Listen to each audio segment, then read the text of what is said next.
Alors, la première chose sur laquelle je voudrais attirer votre attention à tous, c'est notre ignorance. C'est-à-dire que s'il y a bien une chose qui est claire, c'est que même si les neurosciences sont en train de se développer, nous sommes des grands ignorants et au regard des connaissances qui sont à acquérir, nous devons être très, très clairs sur cette ignorance. Vous avez parlé, Mme Venner, du projet Human Brain Project. Je crois que c'est une bonne illustration. Les maladies du système nerveux aujourd'hui, à l'échelle de l'Europe, c'est une évaluation qui a été faite en 2015, c'est 900 milliards d'euros chaque année à l'échelle de la communauté européenne. Le projet Human Brain Project, c'est 1 milliard d'euros sur 10 ans. Donc, on est dans un rapport entre la recherche et la réalité du problème qui est totalement disproportionné. La deuxième chose, c'est que le projet Human Brain Project, son objectif, c'est de modéliser un circuit de 20 000 cellules dans le cortex cérébral. Notre cerveau contient 200 milliards de cellules.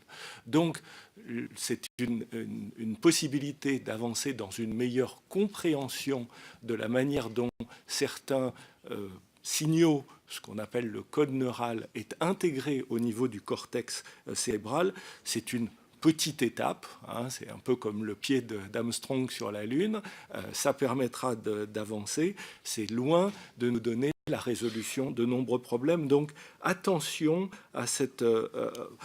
Nous, bien sûr, quand on communique nos travaux, on est extrêmement enthousiaste.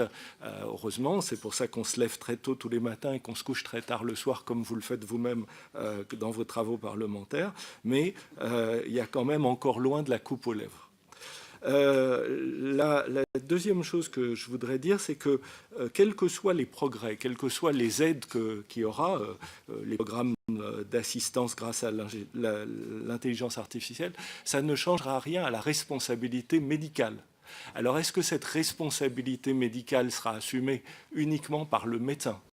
Est-ce qu'elle sera partagée? Par exemple, aujourd'hui, on sait qu'en matière de génétique, on a absolument besoin de développer le rôle du conseiller en génétique parce que, vu la complexité de l'information génétique qu'on est capable de délivrer à des personnes, il faut une nouvelle profession qui se développe, qui est le rôle du conseiller en génétique, et il faudra lui donner certaines responsabilités. On a à l'hôpital des infirmières référentes qui ont des charges de lien avec les patients. Donc, le médical doit aujourd'hui être entendu au sens large, mais la responsabilité médicale, c'est-à-dire comment, vis-à-vis du patient, ce que l'on dit, ce que l'on fait, engage l'autonomie, la qualité de vie du patient, ça restera. Et je ne pense aucun substitut, quelle que soit sa forme, ne changera la question de la responsabilité.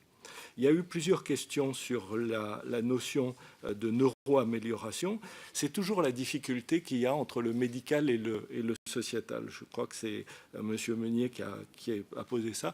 Le médical, pour prendre quelque chose de simple, parce qu'après on sait bien les exemples qu'il y a sur la chirurgie esthétique, mais le médical, c'est prendre une personne dans une situation de pathologie et de handicap pour essayer de la ramener vers une situation la plus normale possible. C'est ce qu'on fait chez le parkinsonien, chez qui le traitement ne marche plus dans certains cas au bout d'une dizaine d'années d'évolution de la maladie et où les implants à haute fréquence initiés par Pierre Pollack et Halim Louis Benhabib en 1991 ont permis à des centaines de milliers de parkinsoniens dans le monde de retrouver une qualité de vie et une efficacité de leur traitement.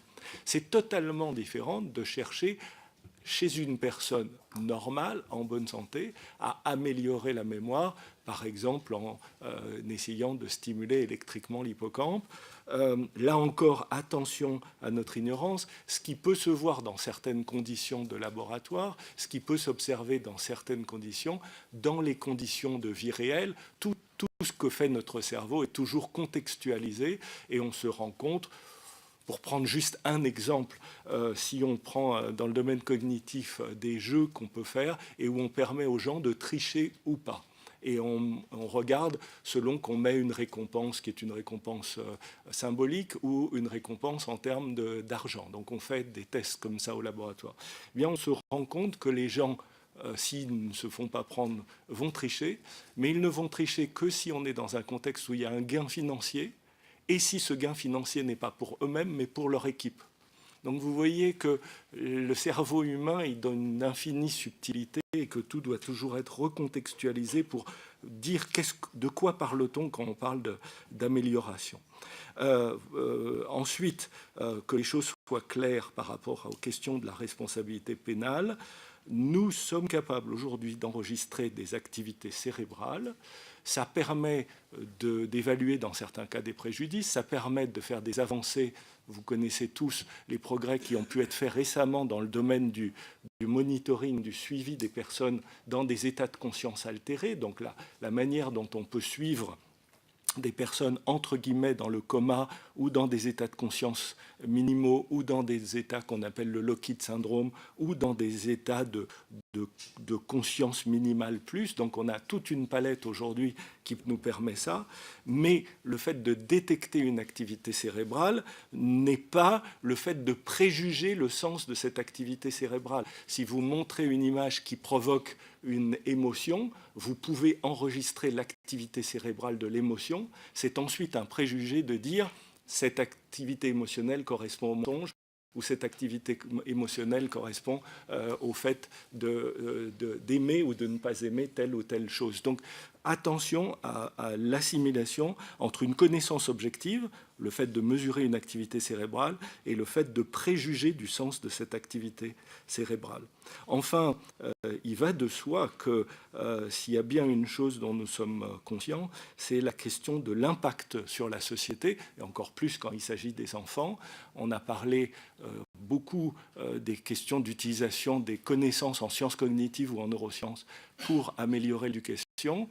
Alors, et le Comité national d'éthique, le CCNE, est en train de travailler sur un rapport, son groupe neurosciences auquel je faisais partie jusqu'à une période récente, puisque mon mandat s'est achevé, travaille sur cette question de la neuroéducation. Dans quelles conditions serait-il éthique de faire l'équivalent d'un essai éducatif, l'équivalent d'un essai thérapeutique, comment on le fait, comment on ne fait pas perdre de chance aux enfants qui participeraient à ces essais.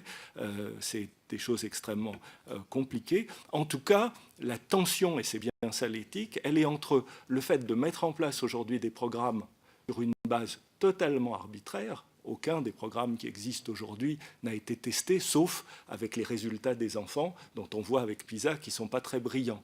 Et en contrepartie, on est en train de réfléchir à des programmes ou à des méthodes éducatives qui, elles, seraient évaluées.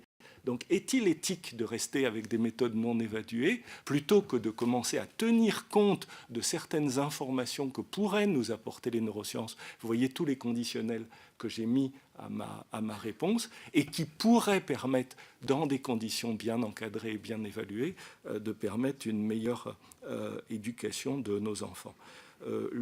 Enfin, je terminerai sur la question de l'anonymisation, parce que c'est une question qui me tient aussi à cœur.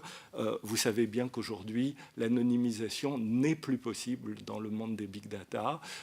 Il suffit de quelques rapprochements entre quelques comportements, 4 ou 5 comportements dans un espace de temps d'une journée, pour identifier la personne, parce qu'il n'y a pas beaucoup de personnes qui font, et avec vos téléphones portables, avec différents dispositifs de suivi des individus auxquels on consent à notre propre insu, l'anonymisation est quelque chose qui devient